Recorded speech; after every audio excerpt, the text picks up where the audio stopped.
하나님의 말씀은 요한복음 21장 1절에서 14절까지 보겠습니다. 요한복음 21장 1절에서 14절 말씀입니다. 그 후에 예수께서 디베랴 호수에서 또 제자들에게 자기를 나타내셨으니 나타내신 일은 이러하니라.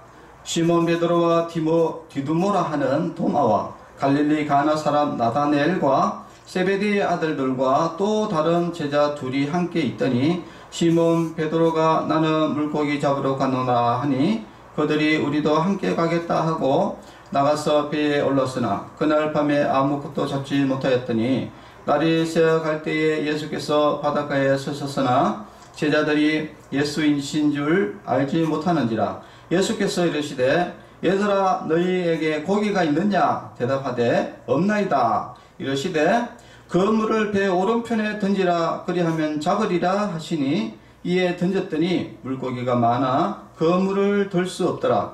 예수께서 사랑하시는 그 제자가 베드로에게 이르되 주님이시라 하니 시몬 베드로가 붓고 있다가 주님이시라 하는 말을 듣고 겉옷을 두른 후에 바다로 뛰어내리더라. 다른 제자들은 육지에서 거리가 불과 한 50칸쯤 되므로 작은 배를 타고 물고기 든 그물을 끌고 와서 육지에 올라보니 숯불이 있는데 그 위에 생선이 놓였고 떡도 있더라. 예수께서 이르시되 지금 잡은 생선을 좀 가져오라 하시니 시몬 베드로가 올라가서 그물을 육지에 끌어올리니 가득히 찬 큰 물고기가 153마리라. 이같이 많으나 그물이 찢어지지 아니하였더라. 예수께서 이르시되 와서 조반을 먹어라 하시니 제자들이 주님이신 줄 아는 고로 당신이 누구냐 감히 묻는 자가 없더라. 예수께서 가셔서 떡을 가져다가 그들에게 주시고 생선도 그와 같이 하시니라. 이것은 예수께서 죽어자 가운데서 살아나신 후에 세 번째로 제자들에게 나타나신 것이라. 아멘. 자, 오늘은 처음 사랑을 회복하자 라는 제목으로 말씀을 나누고자 합니다. 자, 우리 처음 사랑, 우리가 이제 결혼하기 전에 우리 이제 남자와 아내들도 그렇고 이제 처음에 그 뜨거웠던 그 사랑, 그런데 이제 결혼하고 나면은 그 사랑들이 다 식어가지고 그 다음부터는 뭐 이 왼수야 이렇게 이야기를 하는데, 근데 우리 예수님과의 이 사랑, 이것도 똑같아요. 처음에는 우리가 예수님 없이는 못 산다 그렇게 하다가 그 뒤로는 점점 이 사랑이 식어져 가지고 이제는 뭐 예배도 잘 안 드리고 뭐 기도도 잘 안 하고 말씀도 잘 안 보고 뭐 하나님 말씀을 안 듣고 막 이렇게 살아가는, 무감각하게 살아가는 이런 상황이 있을 수도 있습니다. 자, 오늘은 그 예수님을 사랑하는 그 첫사랑을 이렇게 회복하는 그 방법에 대해서 우리가 좀 나누고자 합니다. 자, 오늘 이 본문 내용은 그러니까 요한복음 21장 여기 1절에서 14절 본문은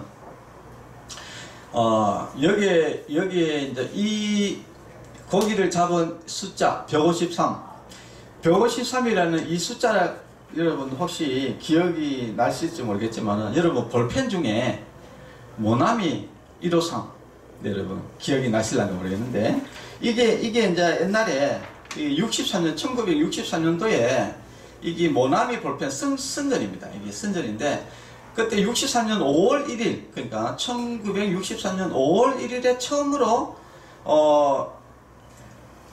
이 모나미 회사를 창업했던 이 송상섭 회장이 있었는데, 이 사람이 원래 이제 1962년도에 이제 정동제일교회 이렇게 장로였습니다. 장로였는데 이 모나미 153에 대한 이제 이야기가 있어요. 성경에 요한복음에 나오는 이 물고기 153마리를 모티브를 따가지고 그래서 모나미 153 해가지고 처음으로 이제 우리나라에 이게 옛날에는 전부 다 연필 아니면 뭐 이렇게 잉크로 찍는 뭡니까 그거 만연필 그런 것밖에 없었어요 옛날에는.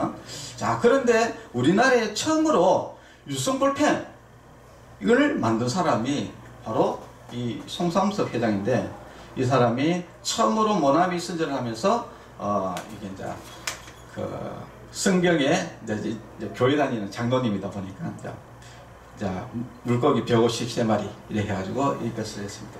그래서 그 당시에 이렇게 보면은 이게 선전 나와서 이 사람이 누구냐? 이미자입니다. 이미자. 가수 이미자. 이 가수 이미자가 볼펜을 딱 모나미 볼펜을 딱 들고 이렇게 선전하는 이런 모습이 이렇게 이제 찾아보니까 있더라고요.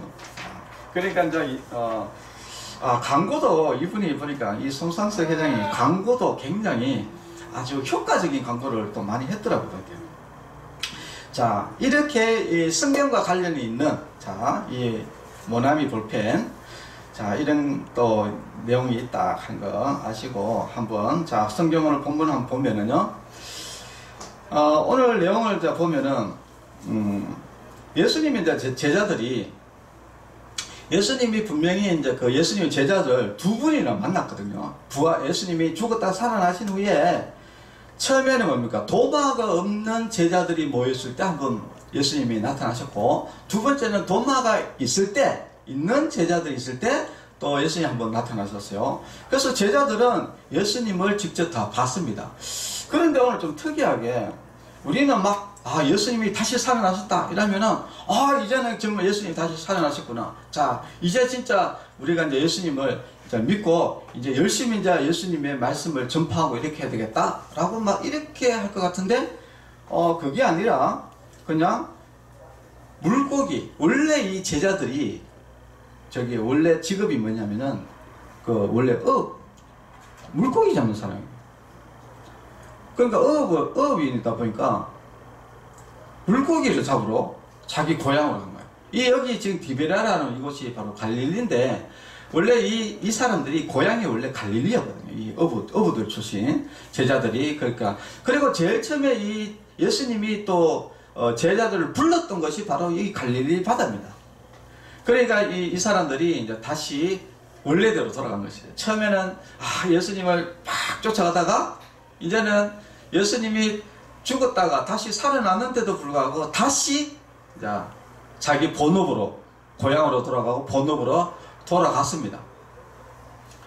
자, 그런데 이제 예수님이 이제 그곳으로 이제 오시게 된 거예요.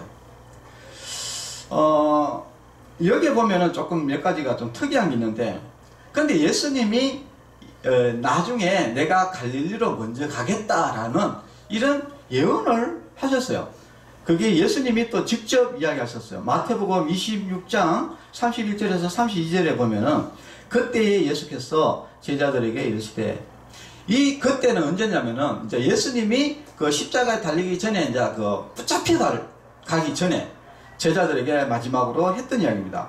그때에 예수께서 제자들에게 이르시되, 오늘 밤에 너희가 다 나를 버리리라. 기록된 바 내가 목자를 치리니 양의 떼가 흩어지리라 하였느니라. 그러나 내가 살아난 후에 너희보다 먼저 갈릴리로 가리라 라고 제자들에게 이야기했어요.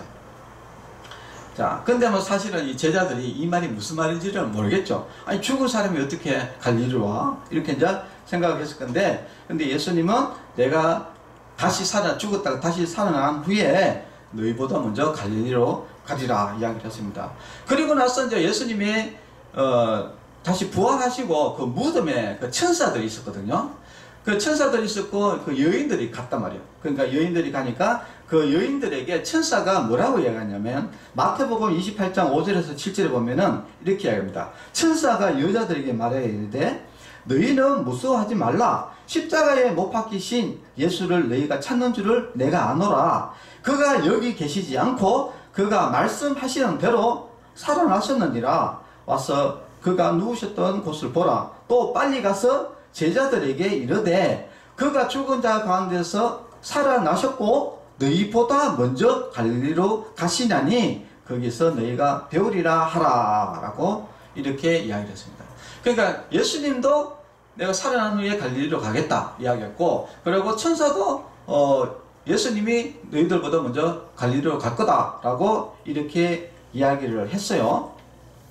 자, 그런데 여기에서 이제 우리가 이제 중요한 게 있는데 무엇이냐면은 바로 예수님은 이 미래를 아신다 하는 것이 이것이 굉장히 중요한 이야기입니다. 미래를 아신다.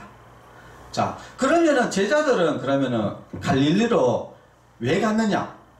제자들은 모든 것을 포기하고 모든 것을 내려놓고 그냥 자기 고기 잡으러 물레자리로 그냥 간 거예요.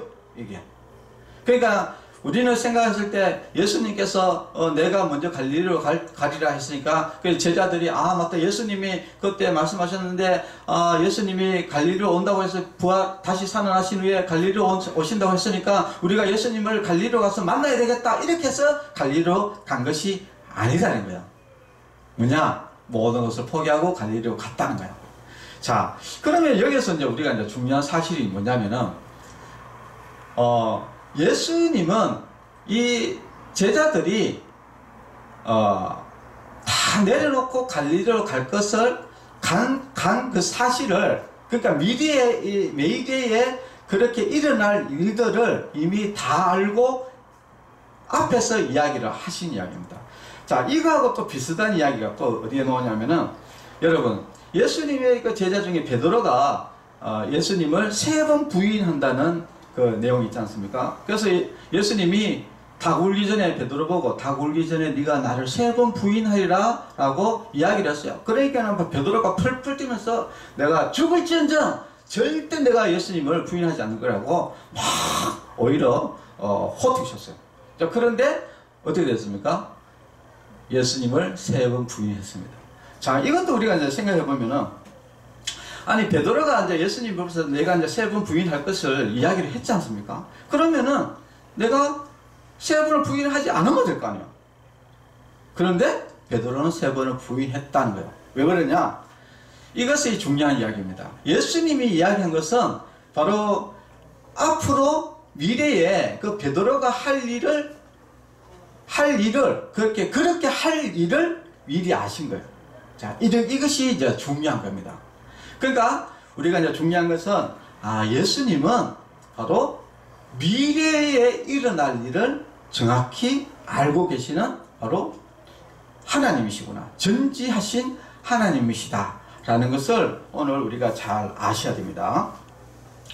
자, 그런데 오늘 이제 중요한 것은 예수님이 갈릴리로 가신 이유는 이제 중요한 이유가 있어요.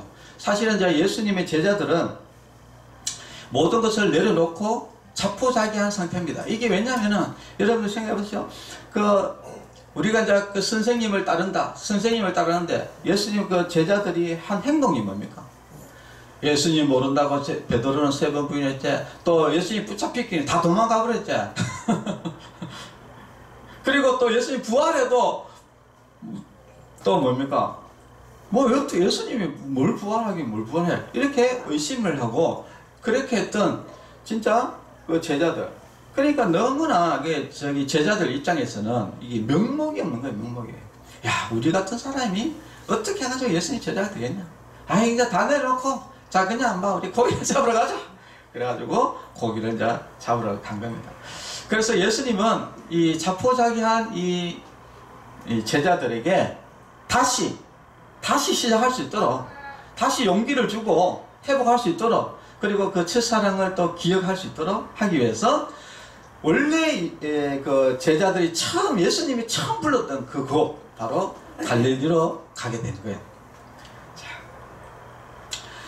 자, 그래서 우리 이제 성도 여러분들도 한번 우리가 예수님을 참 믿다가 지금 조금 미지근한다 그러면은 지금 우리도 다시 한번 예수님의 옛날에 그때 예수님 만났던, 내가 예수님을 처음에 믿었던 그것을 다시 우리가 회상을 하면서 우리가 다시 회복하는 그런 시간이 되어야 된다는 겁니다. 요한계시록 2장 5절에 보면은, 그러므로 어디서 떨어지는지를 생각하고 회개하여 처음 행위를 가지라. 만일 그리하지 아니하고 회개하지 아니하면 내가 네게 가서 내 촛대를 그 자리에서 옮기리라. 그러겠습니다. 여러분, 우리가 예수님을 믿다가요 실족해가지고 지옥 간 사람들이 많이 있어요. 성경에도 나와 있습니다. 우리가 그냥 처음에 예수님 믿었다가 그 뒤로 꾹 예수님을 계속 잘 믿으면 좋은데, 도중에 중도에 나오고 하는 사람들도 있더라는 거예요.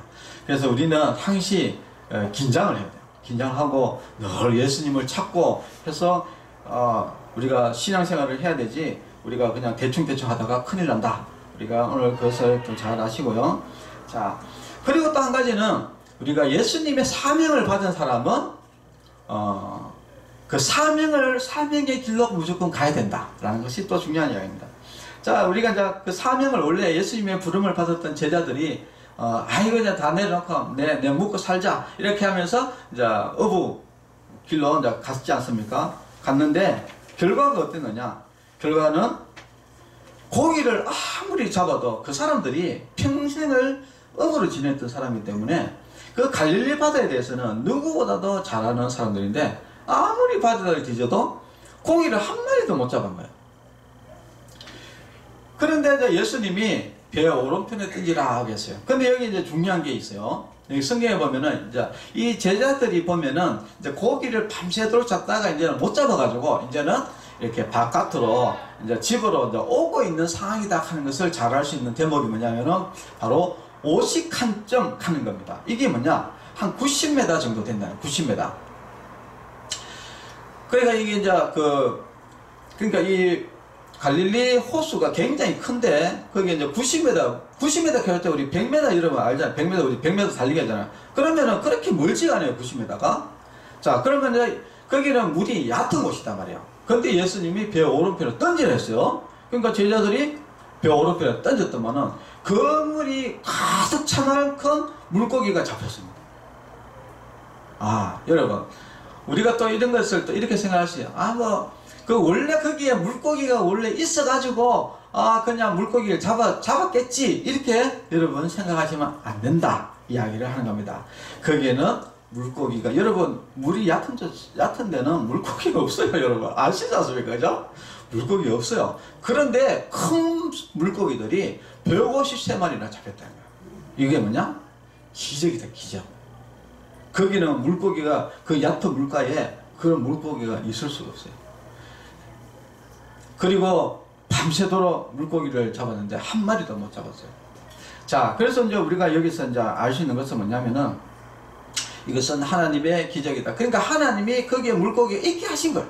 자, 이것이 핵심입니다. 자, 이것이 왜 중요하냐? 중요한 거죠. 자, 예수님의 제자들이 예수님의 말씀을 듣고 물고기를 얻은 것이지 자기의 힘을 해서 얻은 것이 아니다 라는 것을 우리가 잘 알 수 있습니다.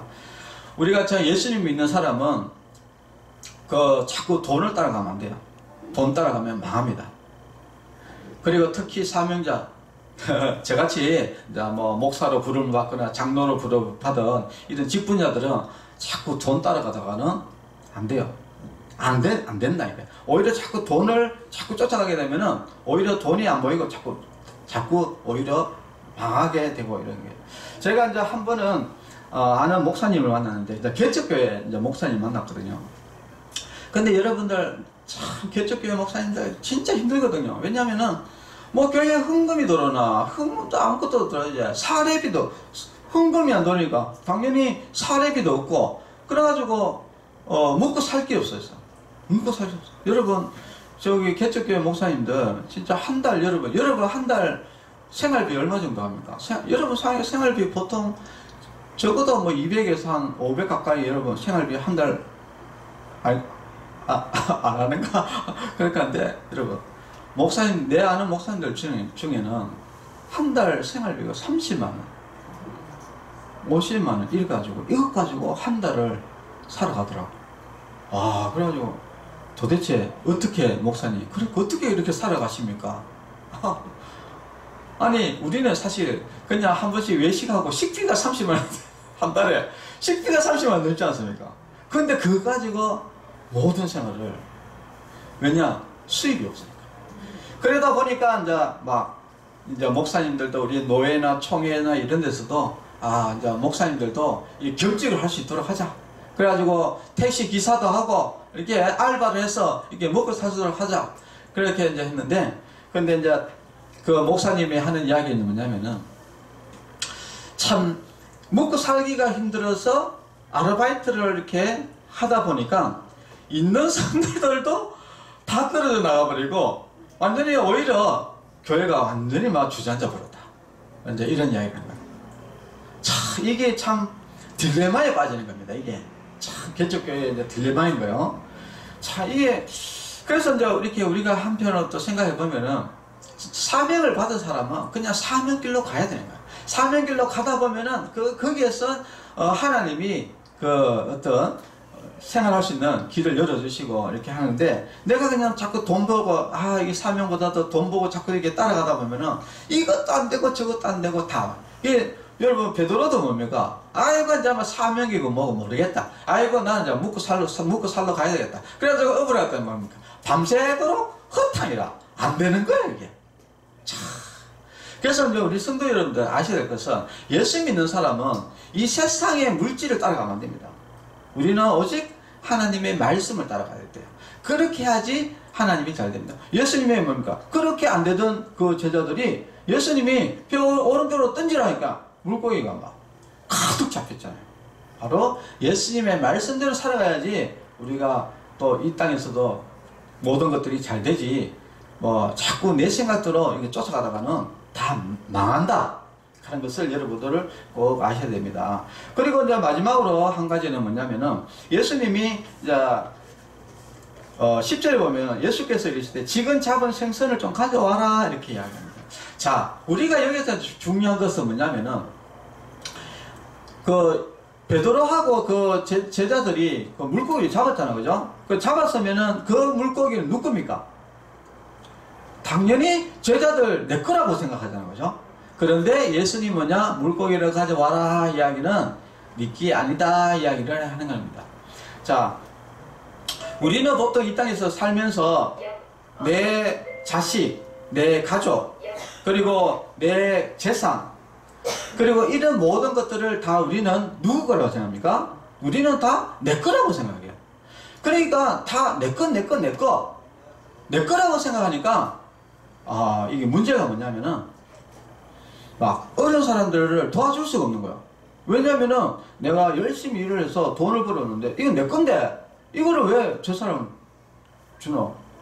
내 자식 먹고 살 것도 없는데 차라리 이 돈 가지고 그냥 뭐 애들 뭡니까 학원비나 되지 이러면서 안 그러면 애들 밥이나 한 끼 사주지 이렇게 생각하고 이 내 거 해버리니까 하나님의 말씀대로 살지를 않게 되는 거야. 자 중요한 것은 뭐냐? 오늘 우리가 나의 모든 것들은 하나님의 것이다. 이것이 핵심입니다. 핵심. 자, 그래서 우리 성도 여러분들도 이제는 이 모든 것은 이 돈도 내 거고 내 자식들도 내 거. 그러니까 자식들도 내 거니까 내 마음대로 하려고 하는 거라. 그런데 자식이 그때 내 겁니까? 그거 하나님의 것이죠. 네. 그리고 내 재산이 어떻게 해가지고 거기 내 겁니까? 거기 하나님의 것이지. 이 세상에 그 무엇도 내 건 없어요. 누구 거다? 다 하나님의 것입니다. 이것을 정확히 아셔야지 여러분들이 어려운 사람도 도와줄 수도 있고 선교도 할 수 있고 그렇게 진짜 하나님의 일을 위해서 할 수 있다 하는 것을 여러분 꼭 아셔야 돼요. 자 오늘 이렇게 예수님의 그 첫사랑을 우리가 회복하기 위해서 우리는 참 다시 한번 그 예수님의 그 사랑을 생각하고 그리고 또 우리가 예수님의 말씀대로 우리가 살아가는 그런 꼭 성도 여러분이 되셔가지고 하나님의 일들을 잘 감당하시기를 또 바라겠습니다. 기도하겠습니다. 하나님 아버지 감사합니다. 예수님의 제자들은 예수님을 이제 모든 사명들도 다 버리고 자기 본업으로 돌아갔지만은 그러나 예수님이 다시 그 제자들을 불러셔서 회복시키시고 다시 예수님의 그 제자들로 다시 살아갈 수 있도록 하나님께서 인도해 주셨습니다. 우리도 지금 예수님을 믿다가 지금 여러가지 마음이 해이져 있고 믿음이 떨어진 상태에서 우리가 다시 예수님을 믿고 우리가 예수님 말씀대로 열심히 또 살아갈 수 있도록 하나님께서 새 힘을 주시고 또 늘 예수님의 말씀하신 대로 우리가 이 세상의 빛과 소금의 역할을 잘 감당할 수 있도록 주님께서 인도하여 주시옵소서. 예수님의 이름으로 기도합니다. 아멘. 헌금기도 하겠습니다. 하나님 아버지 감사합니다.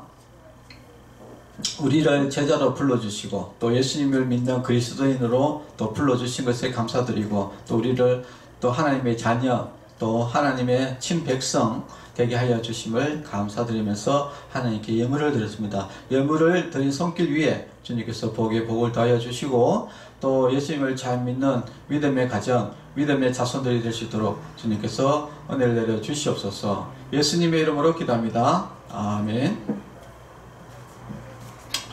네.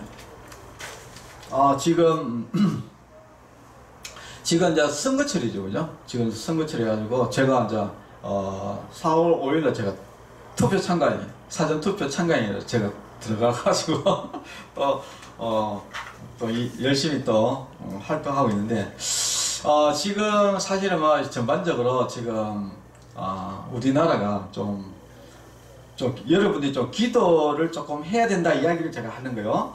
지금 우리나라 지금 투표 시스템 자체가 이 북한이나 이런 공산국가에서 독재 국가에서 하는 그런 그 시스템이 지금 우리나라에 도입이 되어 있습니다. 그게 뭐냐? 사전투표, 전자투표, 투표 부르기. 그러니까 이 시스템 자체가 이 공산국가에서 하는 시스템이거든요. 근데 이것이 우리나라에 지금 도입이 되어 있다. 언제? 바로 김대중하고 노무현 때 이 투표, 지금 우리나라 사전투표라든지 이런 시스템이 들어왔어요. 들어와가지고 지금 우리나라가 완전히 이제 이런 독재국가에서 이렇게 하고 있는 이 투표 시스템이 갖춰져 있다. 자, 이 말은 무슨 말이냐? 언제든지 우리나라는 독재국가가 될 수 있다. 라는 것을 이야기하는 거예요. 그래서 우리나라 지금 굉장히 위험한 시점이 있다 하는 것을 여러분들이 꼭 아셔야 됩니다. 그래서 지금 4월 지금 이제 사전 투표는 끝났고 이제 본 투표가 4월 10일인데 지금 우리가 지금 우리나라에 이런 부정선거가 없도록 여러분들이 기도를 많이 하셔야 돼요. 기도를 많이 하셔야 됩니다. 사실은 저도 이제 한 4년 정도 연구를 했거든요. 이 연구를, 도대체 왜 이 시스템이 왜 이렇게 구축이 돼야 되느냐를 연구를 해봤는데, 반드시 이렇게 구축이 돼 있어야지 전산 조작을 할 수 있습니다. 전산 조작. 전산 조작을. 그러니까 전산 조작을 하는 시스템이 지금 완전히 구축이 돼 있다. 굉장히 우리나라가 위험하다. 그리고 북한에서 지금 선관위 전산을 해킹했다. 여러분 뉴스 들었죠? 언제든지 북한이나 중국이나 이 공산국가에서 우리나라를 서버를 해킹해가지고 얼마든지 우리나라를 전산 조작을 할 수 있는 시스템이 구축이 됐다. 이거입니다. 자, 그래서 굉장히 위험하다. 그래서 여러분들이 우리나라를 위해서 여러분 진짜 기도를 많이 하셔야 돼요. 기도를 많이. 여러분이 투표하는 거 아무 의미가 없습니다. 여러분 투표하는 게 아무 의미가 없어요. 왜냐면은 조작을 해서 다 해버리기 때문에 쉽게 말해서 완전히 이런 공산국가 시스템이다. 그러니까 자, 굉장히 우리나라가 지금 굉장히 위험하다. 언제 어느새 이게 알지도 모르게 이렇게 진짜 일부 이런 간첩들이, 내가 봤을 때 일부 간첩들이 이렇게 서서히 이렇게 구축을 해왔는 거예요. 그런데 우리는 아무것도 모르고 그냥 사전투표 좋다고, 우리 사전투표 빨리 하고 놀러 가자 이런 거 있잖아요. 우리는 이렇게 생각하는데, 이 고단수의 이런 구축이 우리도 모르는 사이에 이렇게 지금 다 구축이 되어 있어요. 지금 완전히 구축되어 있습니다. 여러분 투표하러 가보면은요, 투표관리관 도장 원래 개인 도장 찍게 되어 있죠. 근데 지금 인쇄모입니다. 원래 그 바코드 찍게 되어 있는데, 지금 QR코드 다 찍혀져 나와요. 그러니까 여러분 이게 투표지 딱 받아보면은 뭐가 다릅니다. 옛날하고 달라요. 그러니까 지금 이 모든 시스템 자체가 사전투표, 투표관리관 도장 인쇄해가 놓는 거, 그 다음에 바코드가 아니고 QR코드로 되는 거, 그 다음에 사전투표 하는 거, 이런 모든, 투표지 부르기, 그죠? 전산. 수개표 하나 하거나 수개표 하나 그 투표지 부르기 돌리나 사실 시간 똑같거든요. 그런데도 굳이 투표지 부르기 돌리는 이유, 여러분 그 다 이유가 있습니다. 그게 이런 모든 시스템 자체가 독재국가에서 하는 그 독재국가, 여러분 한 사람의 또 표를 조작하기 위한 시스템, 이 구축이 우리나라에 돼 있다. 여러분 이걸 아시고, 자 여러분 절대 여러분 기도 많이 하셔야 됩니다. 엄청나게 지금 우리나라가 위험한 상태에 놓여 있다 그런 것을 하루 한순간에 바로 독재국가 넘어갈 수 있다 하는 거 여러분 아시고, 여러분 투표 또 선거 기간이니까 여러분 기도 많이 하시길 바랍니다. 축도로 예배를 마치겠습니다.